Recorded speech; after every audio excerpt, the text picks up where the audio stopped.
Well, there is some magic to this day for the Indiana Pacers. 25 years ago, Indiana won Game 3 against the Lakers in the 2000 NBA Finals. In just over 5 hours, they will look to recapture that magic here in Gainbridge Fieldhouse as we welcome you into NBA Today alongside our senior writer, Brian Windhorst, and two NBA champions, Udonis, Haslem, Danny Green. I'm Malika Andrews. Gentlemen, you two have plenty of experience playing in these pivotal Game 3s. Quick trivia for you. Who's played in more NBA Finals games? Do you know? Probably him. He's played more years. Too. Yeah, I don't know. But you, San Antonio, I mean, y'all set the standard. We got there a couple times.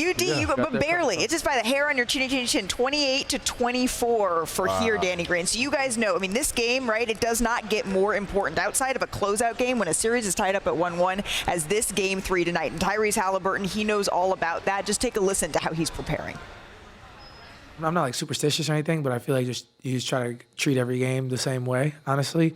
I still eat goldfish at 60 minutes on the clock. I still go to chapel. I'm just trying to treat it the same because the minute that I try to switch it up or put more pressure on myself or our group than there really is or then that needs to be applied, then I feel like guys can, get nervous or whatever the case is. Let's just be loose, play basketball. Just be loose, play basketball, but do it in an important game because historically, Game 3 winners of a series that's tied at 1-1, they go on to win the series over 80% of the time. However, UD, not all hope lost for the loser, right? Your Heat lost a pivotal Game 3 to Danny's Spurs in, 2013 that was? And then you won the NBA Finals in 7 here. So you've been to 7 NBA Finals, Udonis. What is it about this Game 3 that's so all important? I mean, for me, obviously, you gave the statistic, 80% of the teams that win this game wins the series. But if I'm looking at Indiana, I think it's very important for them because this is the first time I feel like the pressure has been on them. For the most time, I think like they've been playing with house's money. I feel like right now they come back home with the series tied 2-2. I think the pressure is definitely being put on them now for the first time. How do they respond? I want to see that. Yeah, I mean, Game 3 is pivotal, and it said it doesn't dictate the series per se. Obviously, they won in 2013. I got OKC tonight, but I think the pressure is on Indiana. But like Tyrese said, you want to be loose, you want to have fun. The mindset doesn't change, the approach doesn't change. I love how he's looking at it. You want to be loose, and I remember there was times when I was too locked in, and Timmy would send me a text. Yes. Timmy would send me a text. What does that mean, like too locked in? Just overthinking things. You don't want to overthink things. You don't want to overdo things. You're playing your best basketball when it's pure, and you're being a kid again and having fun and just free flowing. So I remember I would get texts from Timmy, Tony, and Manu. Timmy one time, I talk about this all the time. Hey, where am I supposed to be at on this play? And I knew what he was doing later on. I didn't know he was doing it in the moment, but I knew he knew what the hell where he's supposed to be.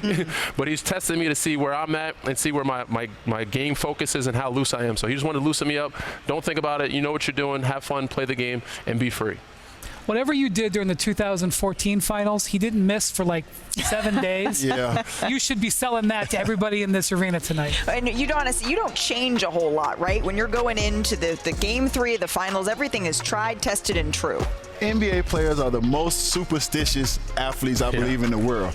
And for me, I used to do everything the right way, starting with my right shoe, putting my right foot on first, my right shoe on first, putting my right pants leg on socks. first. Same, everything the right way, and it's literally setting the tone. So I agree with Tyrese Haliburton. Another thing that he said that a lot of guys don't do, say go to chapel. That's something I did for 20 seasons in the NBA is I made sure before every single game, I had the opportunity to take time and go to chapel. So just having that routine, it calms you, it puts you in a mindset. That's right. It makes you feel like you're doing something you do every day. Even though you're playing in the finals, it doesn't happen every day. Brian and I have combined to play in 0 NBA Finals games, but we do always put our left shoe on before the show, right? We are locked in on that. All right, there's plenty of storylines going into this Game 3. Let's just remind folks of some of the biggest ones here as we go back in this series, showing you these highlights. Game 1, it started just with the Thunder swarming everywhere. Watch how they're just all over the Pacers, setting the stage right from the start. This first half of Game 1, they let the Pacers know how they were going to expect to be defended, and then that enabled them to get going on the other side. Shai Gilgeous with 38 in this game,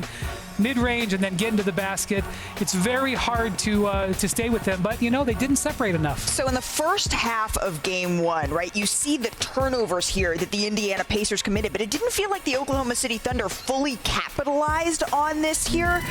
And that's why we were able to see the comeback that we saw from the Indiana Pacers, UD. Yeah, and then you see Tyrese first being aggressive, getting downhill. Now we look at Miles Turner getting the bank off the glass where everybody say, did he call glass? It don't matter if he called glass, it's a bucket.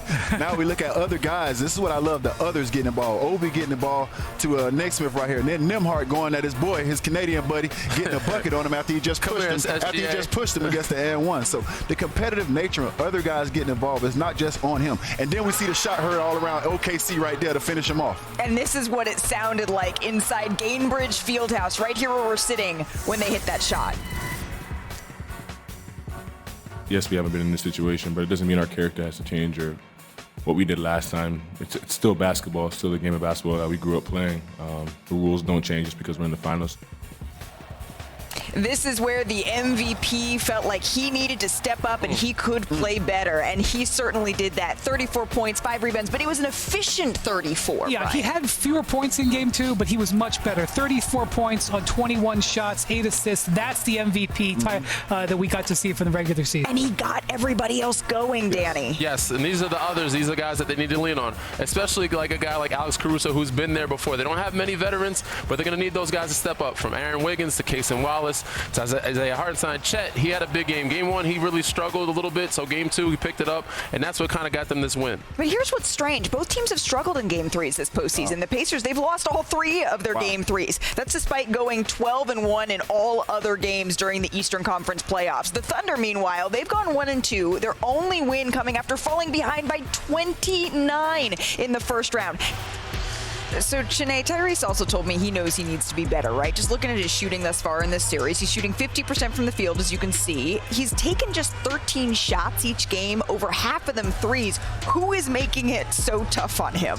You guys, tonight is the night that Tyrese Haliburton gets freed from the torture chamber. Dun, dun, dun. Freed from the shackles of that strap-up defense that is so dominant in all NBA. What has he been dealing with? This torture chamber, but he will be freed today because he's back at home. How good has Lu Dort been in this matchup? Look at these numbers. He's held him to 2 of 6 shooting, 0 for 4 from 3. He's settling at times early in game with those long-range 30-foot threes, but look at the average field goal attempt difference. That is the distance. It's crazy. It's over 20 feet. And the reason why Lu Dort is great is because he's fearless, he's ferocious, and he also has just one job out there. It's always a bonus when he knocks down threes, but he's able to be light on his feet. Stephen A. said it best. That's not a basketball player. That's a linebacker that can hoop. And that is the defense that is up against Tyrese Haliburton. Now, what we learned in the fourth quarter of game 2 was that you just got to get him on the move. Yeah. You got to sprint to score. You got to set some back screens for him to get free. You've got to make things easier for him, because we've seen time and time again what this defense does to NBA stars. I feel like that changes today. Rick Carlisle will have something up his sleeve, and the torture chamber will it'll go quiet tonight. Just Lu Dort's ability to fight over screens, it makes it so tough, UD. I mean, it makes it even tougher, because if you set a screen on Lu Dort, you get the pit bull off you, but then you get a Rottweiler on you, because you get a Cason Wallace or a Wiggins or SGA who can guard, Caruso. or a Caruso. So it doesn't help. But I think one adjustment that Rick Carlisle, I would like to say Tricky Ricky, one trick that Rick Carlisle will pull out, one trick that Rick Carlisle will pull out is, I think, more screens with the 5-man. A lot of times they like to play that drop coverage for OKC with the 5-man. So that allows Haliburton to come off. He can get his pull-up 3. He can get in the paint. He likes to shoot that long floater from about 12 feet. Right. And it also gives him the throwback to Turner, Miles Turner, for the 3. So it gives him some options. He talked about getting in the paint. This will help him get in the paint. UD, we accept that nickname. Chicken, Ricky. Chiney is going to be using that in the future. I think where do we put Tyrese Haliburton, Miles Turner? Their stars have got to get loose, right? Yes. We put that near the top of the things that need to go right for the Indiana Pacers in this one. Here's something else, though, UD. The Thunder in this series, they are +8 when Shai is on the floor. That's pretty good for Indiana, right? Guess what, though? They're +7 when he's off. To me, that's what Indiana needs to focus in on that as well. Yes, I agree. They have to get the pace running. They have to get going, and it has to start with defensive stops. They have to get stops to be able to get out and running, to get back to themselves. They're not getting as many transition baskets. I know Shai touched on it. Pascal's not getting as many transition points. They need to get out and running, get Obi Toppin in the wings, getting them flying a little bit, but getting their pace back by getting some stops first. Yeah, and I agree. You know, this is a team that we said, whether it's a make or a miss, they can still score on you. Pascal Siakam has to be great in transition offense. So far, he only has 2 transition buckets in the Eastern Conference Finals. Wow. He had 22. Tyrese has, I believe, 2 as well. And so they need to find ways to get these guys downhill. And honestly, I said it yesterday, they've got to be fearless for 48. They got nothing to lose. They're playing with house money. They've got the home court advantage. Go down there, you know, if they block your shot, who cares? It's only 3 blocks probably Chet per game. That means if you all are shooting, the law of averages are on your side. That was so important. They have home court advantage, and they do not want to give that up. That's something you have to capitalize on tonight. I'm shocked, Chiney, I'm shocked though. You didn't bring up your favorite position here, the big, Danny. Yeah, bring I mean, up the big. They have an advantage in that sense, Indiana, because they don't have a bunch of rim protection. When you look at it, they're playing the small ball, which I wish OKC would go back to. They're so talented, they could play many different lineups and win the game. When they have this big lineup, you guys, Isaiah Hartenstein playing the quarterback, opens up the floor so much for Chet. He's able to get easy baskets and play better basketball. The reason why they lost in game 1 is because Chet didn't have a great game in game 1.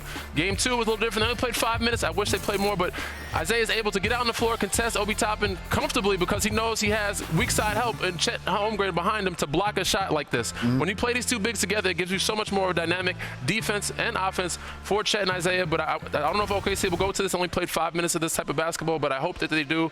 This was a good thing for them because rebounding-wise, they struggled in game 1.